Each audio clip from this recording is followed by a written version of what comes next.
Gil, has it been a trying time? How would you describe your time here in Brazil so far?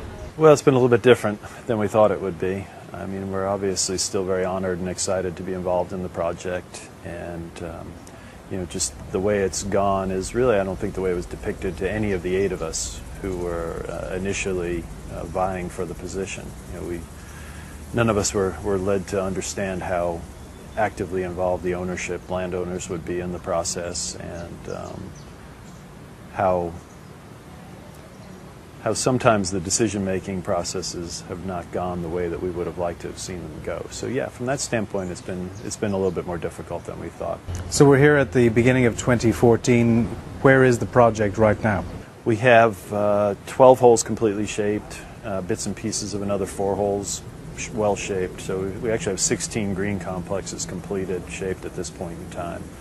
So the last 2 holes are being cleared through the Restinga vegetation, and we're hopeful by February we should be able to shape those holes out. And we're kind of at a critical juncture in the construction.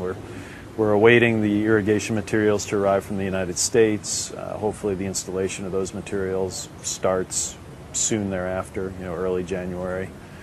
And if all goes well, we'll have water flying sometime in March, and we'll start putting grass on the ground then. Now, you've got to cater for a men's tournament, a women's tournament, but beyond that, it's got to be playable, it's going to be open, it's going to be a public course. Right. There are a lot of challenges there. Yeah.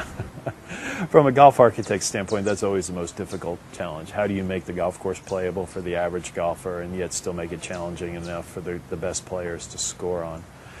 I think Augusta National is the perfect example of how you set up a golf course for both of those goals.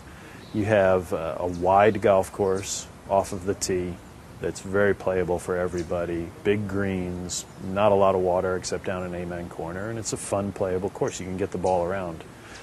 But to score at Augusta, you've got to stand on the tee and really look at half of the fairway, because to get the proper angle into the green, you need to come for either the left or the right, depending on the hole location. Since Brazil really has no model for what a golf course should look like, I mean, most of the golf courses we've seen have a very sort of tropical Florida type feel.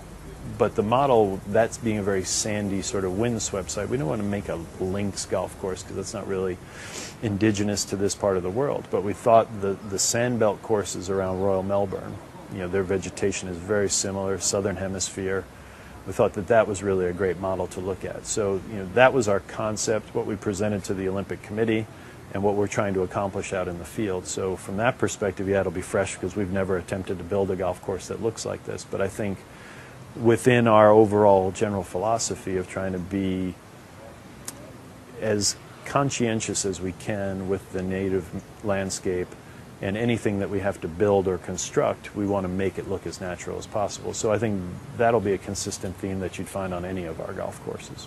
Can we briefly go through the layout of the course then? The first 6, the middle 6, and the final 6, and the kind of challenges that you're presenting to the golfer, the risk-reward, etc. Yeah, I think the golf course, when we first looked at the routing, Jim Wagner and I started looking at sort of dividing the golf course into 3 sections. There was the upper section, which really had a lot of character to it. There was natural movement in the ground. The middle section of the property was very wet, very low-lying, so we knew that that's where the irrigation lakes would go, and we'd have to raise those areas. And then the lower section of the property plays through the vegetation and through the forest, which is another beautiful section. So our thought was, let's try to get these 3 sections and get the holes to move through them in a different way. We don't want all, the front 9 to be on the upper, and then the back 9 to be in the lower and the middle section of it. And then what we wanted to do with the finish was to set up something really exciting. The potential for a lot of things to happen, whether it be 15 sort of a medium length par 4 starting in the lower section and playing up onto the dunes, and 16 a drivable par 4.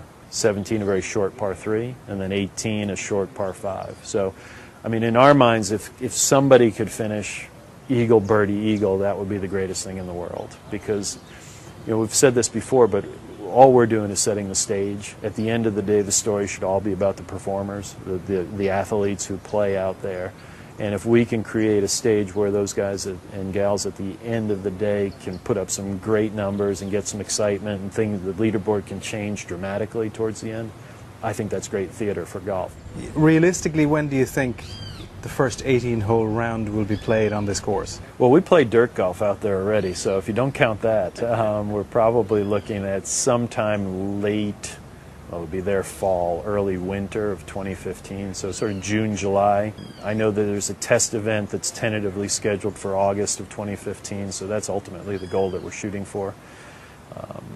You know, I feel good right now that we're going to hit that, but you know, if you talk to me in 62 months from now, if we haven't started with the irrigation and if we don't have some of the other issues settled on site, then my tone might be a little bit more pessimistic. But as of right now, I feel good about hitting that target. You'd like for a golf course to be as mature as possible when it's hosting a significant event, you know, like the Olympics, or if it were a major championship. The more time that we have to grow this in, the more body that's going to be there, the further that the golf course superintendent can push the product to make it firmer and a little bit more on the edge. As soon as a hole is ready to grass, we will grass it. We're not going to wait and grass all 18. I mean, we'll be just, as soon as we get irrigation in the ground, we finish the shaping, we finish all the detailing, that grass is going down.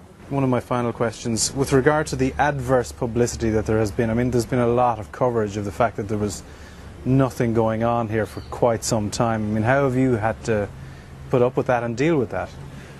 Well, thankfully nobody blames us for it, which is a good thing. Yeah, I mean, it was difficult. Part of the major problem was at the time that we had committed, you know, with Tracy and Kaylee to be down here for that 6 or 7 months. You know, 2 of those months we weren't doing anything, so that made it even more difficult. You know, we had set our sights on the schedule that we were given by Rio 2016, and when that didn't materialize or turn out to be the right schedule, it's hard to readjust your entire life based around that. So I think from that standpoint, the world knows we're behind the original schedule, but given that we've now sort of all regrouped internally, either with the organizing committee or with the golf development people, we all feel like we're right on the schedule that was much more realistic. Well, the very best of luck. Well, thank you. It's been my pleasure. I've enjoyed it. Thanks.